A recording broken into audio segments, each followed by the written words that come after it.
What's up, guys? So today we're doing a little bit of a Jeep Compass off-road review. This is not the trail rated model. This is just the regular Latitude model. So we're going to come around here and see what we got. So you can see we're driving on here. It's just a basic gravel road, seasonal road. So we're just going to see how it does, you know, at a little bit faster pace. See how it does around the bumps. Maybe try to find some hills to go up and down. And we'll see how it does. Overall, this is a pretty pathetic excuse for an SUV. So hopefully it can show me and prove me wrong here and maybe be able to make it up a little tiny hill and over a couple pebbles. So stay tuned. We're going to have some good footage here. And as you can see, the road that we're driving on, we're doing about 20 miles an hour right now, and it feels fairly composed. Of course, there are different modes that you have with these. So we've got auto, snow, mud, and sand. We don't have any of those things right now going on, but we do have a little bit of rocks. So again, we've got tire pressures around 30 PSI, and we're cruising around 20. It's fairly composed. There's not a whole lot of, body roll. There's not a whole lot of harsh hits. However, it is fairly stiff for being what it is. And yeah, so now we're just kind of come around a corner here and see how the traction control will sort itself out. So we're coming down here. No slippage whatsoever. This vehicle is fairly good in the snow. You can see we're cruising around 30 now. Still doing very well, so we'll take it up to 40, see how it does in the next corner. We've got some rocks here. Doing quite well over the rocks. Basically rally car status at this point. Doing pretty well overall. The traction control in these actually handles itself quite nicely. They really don't experience a whole lot of slippage, so we'll see how it does around this corner. Just a little bit of curvature here, but other than that, not bad. Coming around this corner, tighter corners here. Actually, the thing handles quite nicely. Now we're going up a bit of a hill. See how it does coming up the hill. And again, we're basically cruising here at about 40 miles an hour, coming into a sharper turn, and we'll see how it does in the sharper turn. And no front end slip at all, so the diffs sort themselves out pretty well at higher speeds. But we'll see how it does on some hills. So stand by, and we'll the next clip here we'll show you some little off-road uphill and see how the diffs can figure themselves out on the hills. Test number one is going to be an off-camber uphill. We're going to keep it in auto mode, first gear, and we're just going to see what it does. So, we shall go.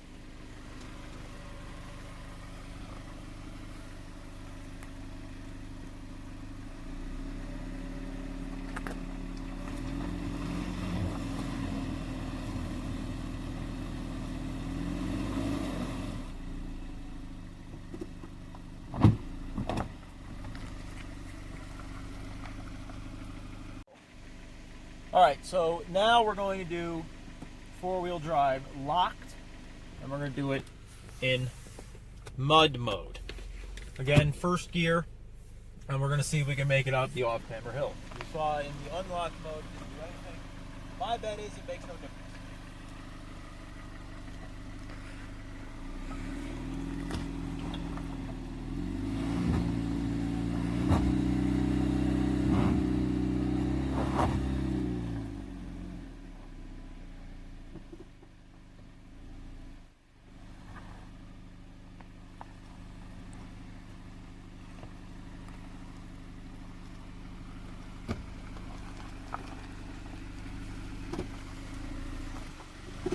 Well, apparently I was wrong.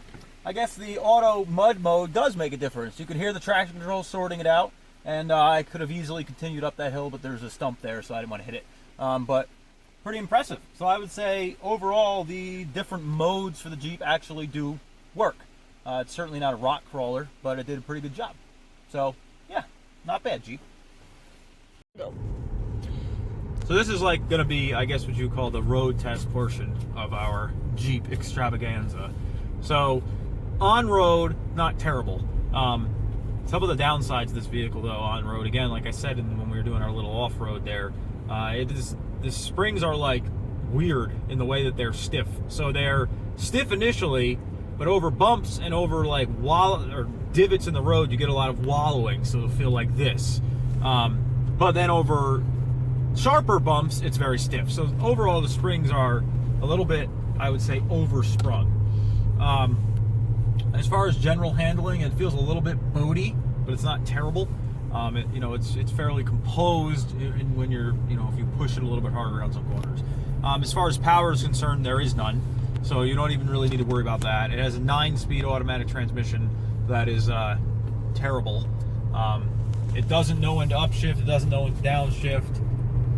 It tends to keep itself in too high of a gear. So the whole point of the 9 speeds, right, is that you have better fuel economy because you'd have more gears.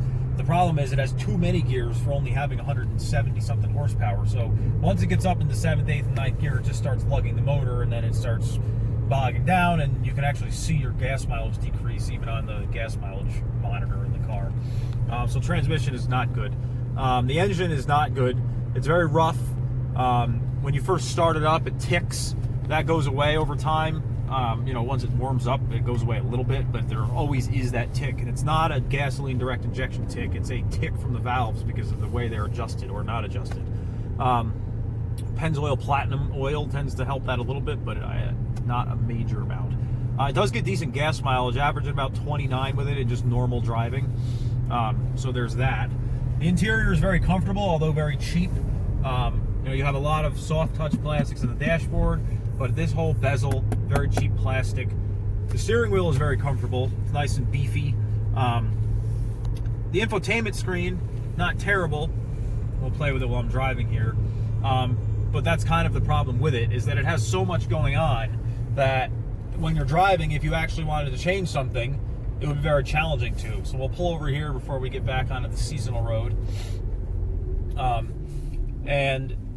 Again, let's say it's got heated seats, which is a great feature. But if you wanted to change your heated seats, you have to go into climate, and you have to wait. And then you would have to go into controls, and you'd have to wait. And then you can adjust your heated seats on and off, and your heated wheel and all that stuff. The screen is fairly responsive, but you have to be very specific with where you touch things. It does not have nav. It's got Android Auto, which Android Auto, not terrible. But depending on the phone and the year of your phone, it may be a little bit weird when you try to use it. But like I said, overall, the driving of it is not terrible. But it could be improved with just little interior things, and again, with them sorting out that transmission, which is something that they have not been able to figure out yet. All right, so I just wanted to do a little walk around now of the exterior of the car. So as I was saying in the driving review and in the off-road review, overall this vehicle does not feel even slightly quality. It feels cheap, it looks cheap. Most of it is very crappily put together. Now this is a 2018, and you can see those rust specks there and there on the trim. Those are already starting to come in, and this is a 2018. As far as the shocks are concerned, if you look up in here, you can see it's a little muddy right now, but all underneath the shock is all rusted. That's the only one that's doing it. The other side is not at all, which I find very odd. So it's the Latitude edition, so it's got a little bit nicer wheels and tires. But then they ruin it because they put this stupid air dam under here, so you end up with literally like 3 inches of ground clearance. So good luck not breaking that all the time. Also, the hood. That's a paint chip. That's a paint chip. That's a paint chip. That's a paint chip. That's a paint chip. It's got tons of paint chips. There's another paint chip. And again, this vehicle has 50,000 miles on it, and it's got paint chips all over it with very minimal highway driving. The paint overall is very chintzy and cheap. Even when you wax it, it still ends up looking like crap. Again, it's dirty right now because we've been doing this test review here, but when you really clean it up, you can tell that it's just got a ton of orange peel. And I really don't like that, especially when you consider that these are right around $28,000. Styling-wise, it's very nice, actually. I really like the styling on these. They do look like a mini Grand Cherokee, which is exactly what they were going for. But the Trailhawk models are, I think, way nicer looking. And if you're going to be doing any type of off-roading or any type of stuff like that, it's going to be the Trailhawk that you want. engine-wise, it is the 2.4 liter Tiger Shark motor. Basically, that means nothing. It just means that it's a 2.4 liter that they put in everything. They have oil consumption issues. They have ticking issues. You can actually hear it right now. Right, so that actually is way worse when it's cold. But other than that, it's not terrible. I don't know if I said anything good about it yet. It has roof racks, and this one has a 10-year, 100,000-mile warranty on it, so that's good. But like I said, overall, it's a pretty miserable excuse for a Jeep, and it's definitely one of the reasons why I think that I would never recommend a Jeep to anyone. All right, so now I'm going to show you one of the most annoying things about this stupid car outside of the start-stop mode. So let's say you're off-roading. One of the things you do when you're off-roading a lot is you'll open your door, you want to look, and you want to check and see what's behind you or what's on the ground immediately behind you. That'll happen a lot. Or let's just say you're a dipper and you're at a stoplight and you want to, whatever. Anyway, if you are in reverse, you can see we're in reverse, you can see the backup camera's on, and you go in reverse, now we're going in reverse, and you open your door, my foot is not on the brake, watch what happens. The car automatically engages the parking brake. You can see it right here, it's engaged. So in order to take it off, you then have to put your foot back on the brake and go again. Now I'll show you again. If you watch right here on the center console, we're going in reverse and you'll see this engaging, you'll hear it, listen. Opening our door.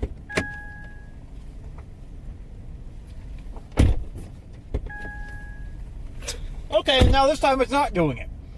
This is what we're talking about. So let's see if we go a little faster. Still not doing it. Maybe we're going too fast. Maybe if you turn it off once, it won't do it again. Huh. So maybe we just figured out a way to defeat the system. Well, anyway, apparently I was wrong about that happening all the time, but it happened the one time. Let's see if we put it in park, and then we turn the car off. Now let's start it again. Now we'll repeat the process. So we're going to go reverse. Now we'll watch the parking brake. Going in reverse.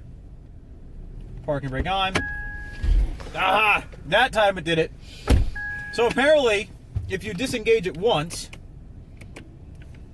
let's see if it'll do it again.